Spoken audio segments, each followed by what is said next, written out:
Hello, everyone. This meeting is now called to order at 5:32 p.m.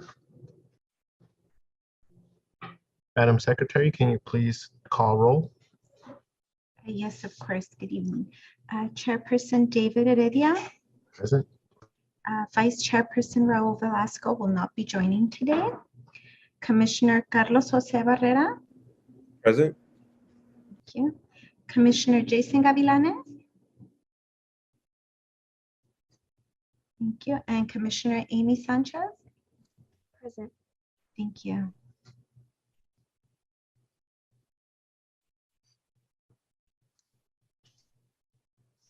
Okay, Madam Secretary, can you lead us in invocation? Absolutely. Our Heavenly Father, we are grateful for the privilege of meeting here tonight. We ask that you bless on the proceedings of this meeting, and we ask that you give guidance and wisdom to our traffic and safety commissioners as they make their decisions. Amen.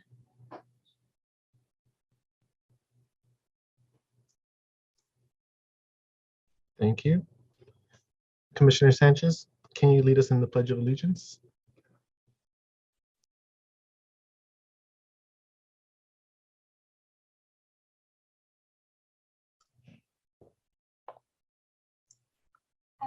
Pledge allegiance to the flag of the United States of America and to the republic for which it stands, one nation, under God.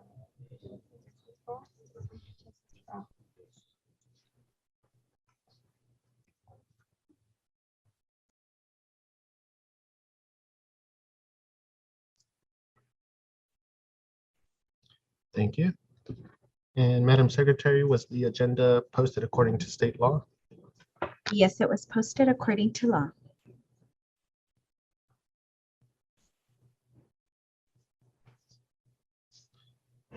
Okay, this is time given to the public to speak on agenda and non-agenda items.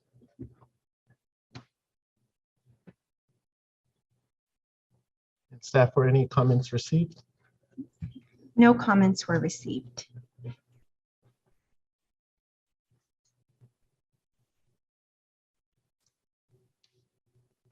Okay, I need a motion from a commissioner on approving the minutes of the meeting on March 1st, 2022.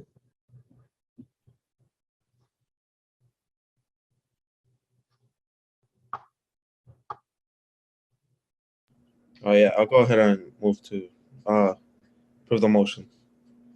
Okay, and I need a second. I second the motion. Oh, I'm sorry, Commissioner Gavilanes, since you were not present at that meeting, I think we'll have to carry the minutes over till we have the commissioners that were present so that we can get a vote of 3. Okay, Thank you. Sorry. okay. Okay, so we'll go on to the first item on the agenda, the traffic safety analysis, request for Scout Avenue and Clara Street, request for crosswalk. Mr. Barnes, will you please give the report? Yes, thank you.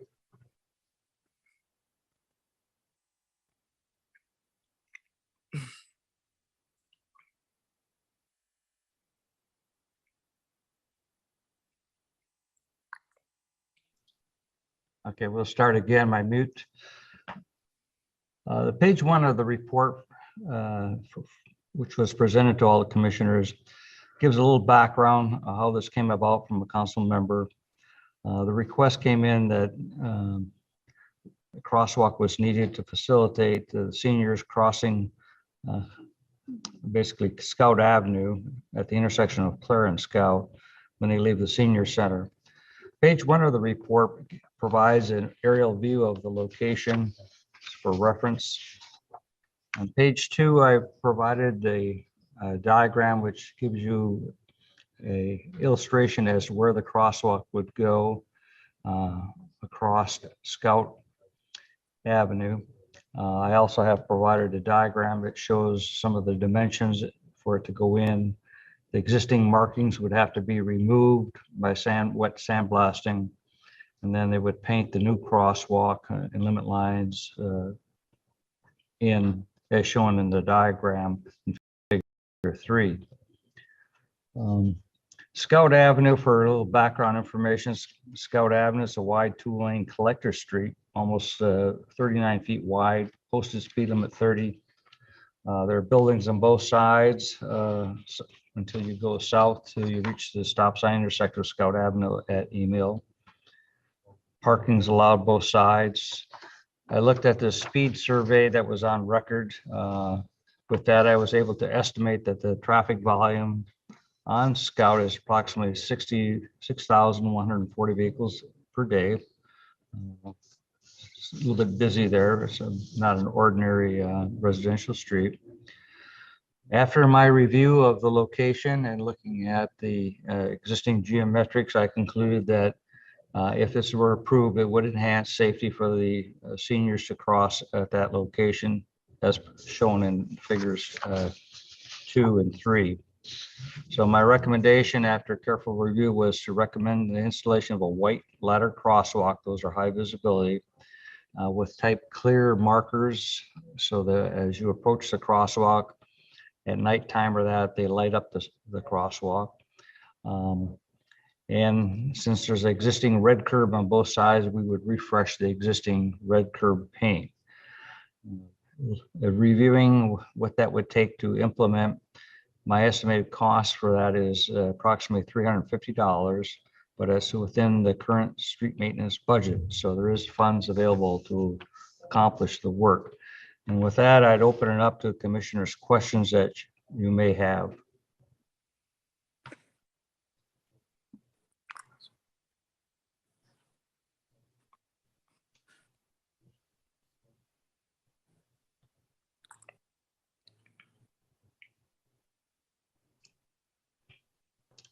No I don't have question? any questions, just a general comment. Kind of a little surprised there's no crosswalk there. I think there's a lot of small streets where we just assume there's crosswalks already in place. So this seems like a really good addition, and cost-wise, very inexpensive to add.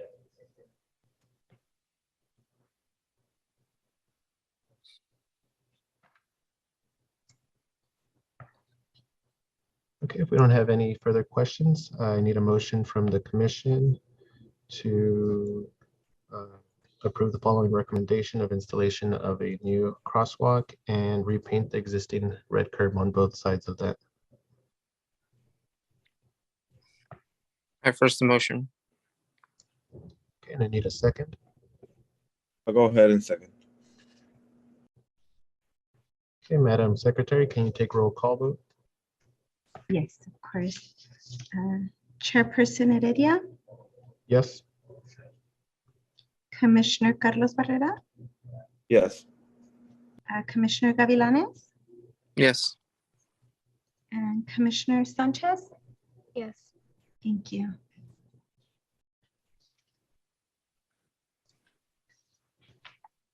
Okay, so for the next item on the agenda, Mr. Barnes, will you please give the report? Yes. The next item is listed as a traffic safety analysis request for an on-street disabled person's parking space at the Bell Gardens Elementary School on Quinn Street. Again, the Public Works Department received a request. This actually originated from City Council, was passed through the appropriate channels to the Public Works Department. They had received complaints from the parents that there was no on-street parking space for them to serve the caretakers of school children that were maybe had other handicap type issues. The school site does have an on-site or internally blue curb space, but that doesn't serve the parents that drop off their children in the loading zone that's at the site. On page 1 of the report, I provided an aerial view to give you where the location is on Quinn Street. I made an investigation as well as other staff to confirm what the existing conditions were. Page 2 of the report, if you look onto that page, I provided some additional pictures. The request for the blue curb by the school principal was at gate number 2. Figure 2 of the report shows gate number 2, which shows existing red curb there. And the car is blocking, but there is an existing white drop-off zone there. There's probably about 200 feet of white curb there. Looking at that, and then figure 3 gives you another view. You can see there's another crosswalk island a little bit west of gate number 2. And there's a little island there with red curb, and there's a crossing beacon and a pedestrian crossing sign. My evaluation was that we could put in a blue curb as shown in figure 2. And I recommended a 28-foot blue curb. Normally it's 24, a little bit extra because of the red curb and to allow a little bit additional room for maneuvering for parents that would be dropping off and using that spot.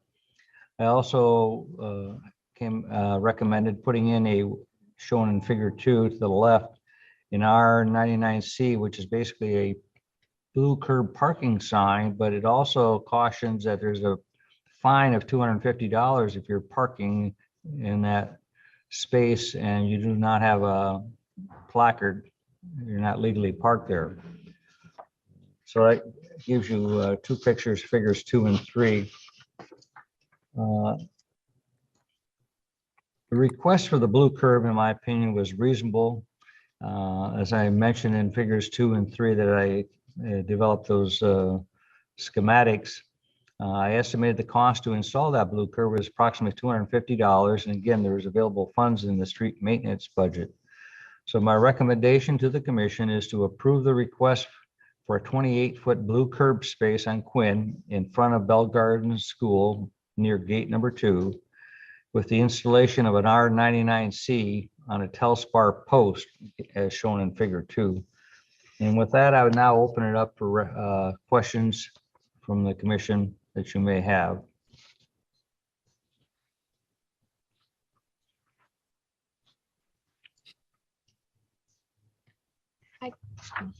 I have a comment, but also a question to see if there's any other place that needs an installation for the disability parking, just to make sure that we do have one in all places available in our city. But not only that, I do also agree with having one installed here. It would make sense to just have one there. It's kind of sad that there's not one installed there, so I would agree to get one put there if we all agree to that.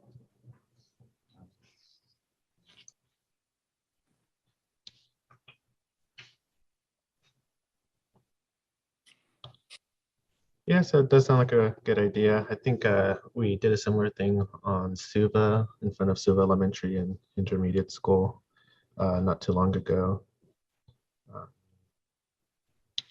I hope that one's working out well for everyone that needs to use it during drop-off and pickup. And hopefully this will be the case here as well.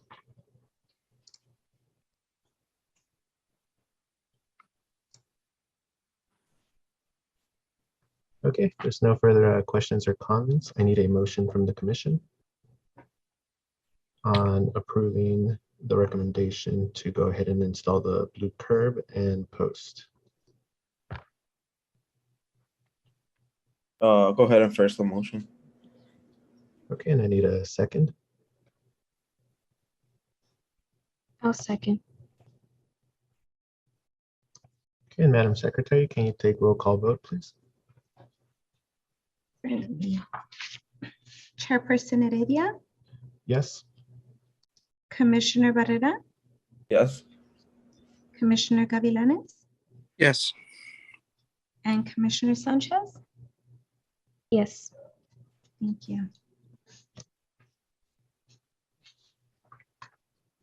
Okay, thank you. And we're going to go on to the last item on the agenda here, another traffic safety analysis, this time for a green curb on Garfield Avenue. Mr. Barnes, will you please give the report? Yes, thank you. The department received a request from the business owner of Pole Game Barbershop at 8056 Garfield, requesting the installation of a green curb in front of his business. The business owner reported that at different times, there are some cars that often park on Garfield for more than 12 hours at a time. making it very difficult for deliveries to his business as well as customers to utilize his services. The property owner, and we made contact with he's a tenant, but we made contact with the property owner. He confirmed the support of the request, which is part of city policy, always to check with the owner of the property. Figure 1 of the report gives you an aerial view of the location. Page 2 of the report, I provided some additional pictures. Figure 2 is a picture that I took from my vehicle when I was out there, as noted there, as 5:30 on April 20th. Very difficult to find a parking space. I could not find any on-street space. That's how well parked up it is on Garfield. Figure 3 gives you a little bit different perspective of the barber shop location. You can notice that there's existing signs there on that particular post, which I want to utilize. On page 3 of the report, I examined the request. I looked at the existing curb space that's available and concluded that a green curb of 24 feet could be installed per the city code. It'd be a 20-minute parking zone from 8 a.m. to 6 p.m. I also have on figure 4 of the report, removing those signs that were shown earlier, adding a 20-minute parking sign, which is shown because of space on page 4 of your report. But basically that purpose of that sign is to advise motorists that it's a 20-minute parking space and it's from 8 a.m. to 6 p.m. And the other important point probably to note is that after 6 o'clock, any, whether it be a yellow, in this case is a green zone, anyone could park there. So you have to be aware that after 6 o'clock, it's open to anyone in the neighborhood could park their vehicle there, and they could be there as long until the next day, until 8 a.m. before they would have to actually move their vehicle. So I kind of quoted that, provided a little bit of information from the Bell Gardens Municipal Code, how it reads. It's supposed to be for a period of 20 minutes. There's a sign, it has to have a sign there, which I proposed up in figure 4, indicating that the green curb would be for 24 feet.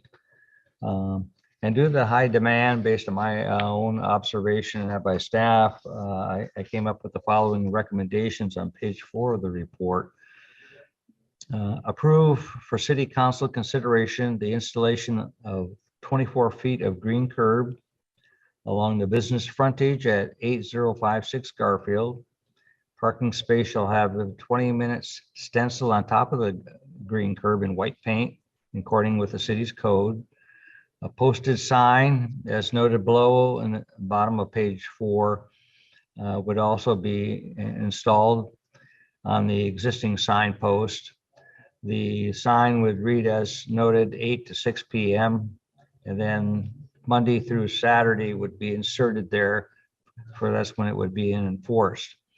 The second part of the recommendation is I requested that the police department conduct parking enforcement and monitoring, because again, 8 o'clock for the next day, anyone can park there after 6 p.m. But it's important that the police monitor it so that it will work out for the business owner. So those were my recommendations. In terms of a fiscal impact, the cost for the green curb was estimated at $250, and funds are available in the street maintenance budget. So with that, I now open it up to questions from the members that you may have relative to the green curb.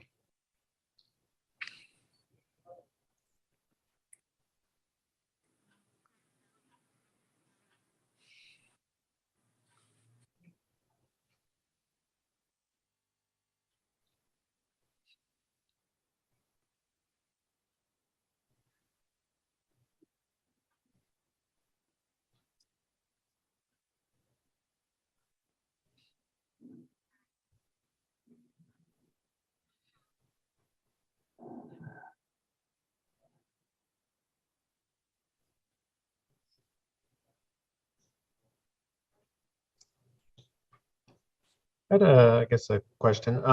In the future, if that business next door looks like a discount store, if they wanted a green curb as well, would there have to be any modifications to the sign, or would that sign cover that whole area? That possibility was examined.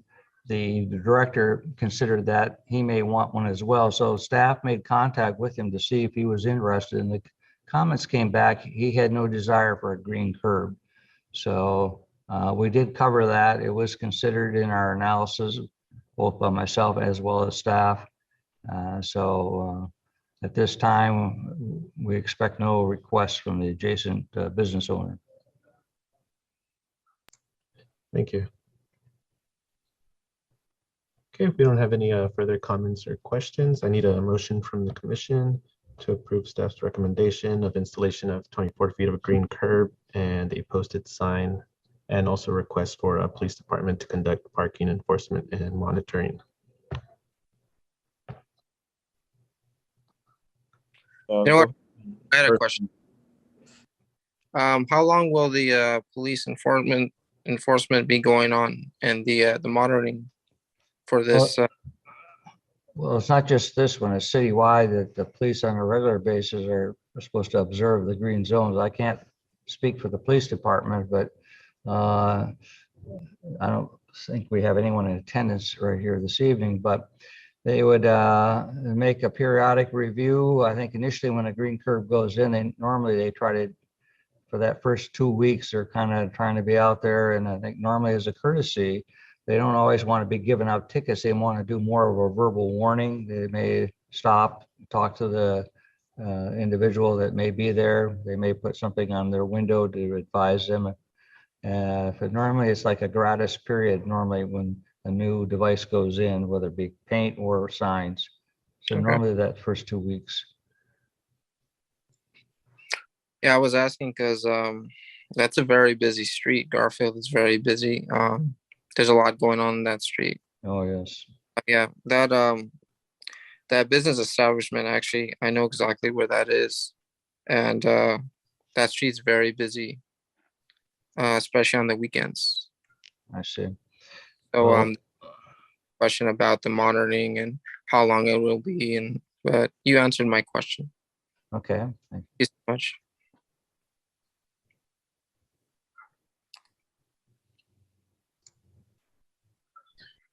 Okay, I need a motion from the commission. I first the motion. Okay, and a second. I'll go ahead and second.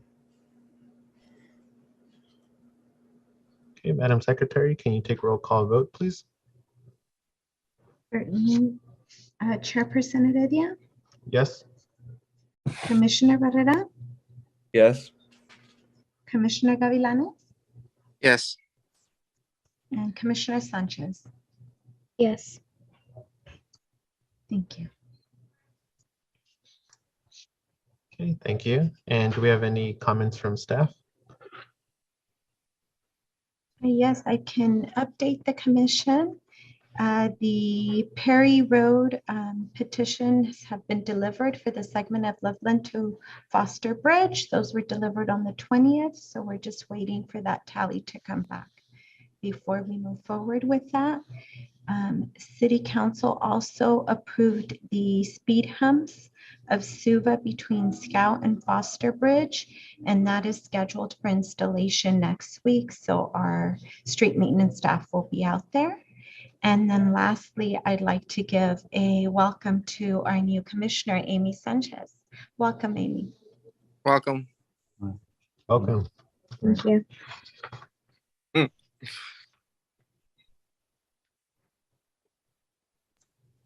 Do we have any comments from commissioners? Just happy to be back and see everybody. Everybody's in good health and everything is going well and you guys are doing great, and just all positive vibes, hoping the best for everybody and so much more.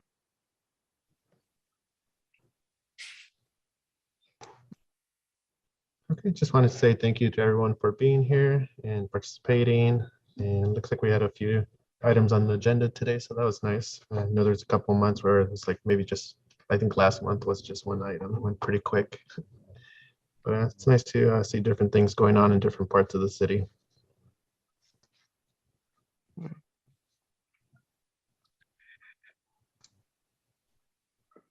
Okay, if there's no further comments, then we'll go ahead and adjourn to the next scheduled meeting of June 7th, 2022. Thank you.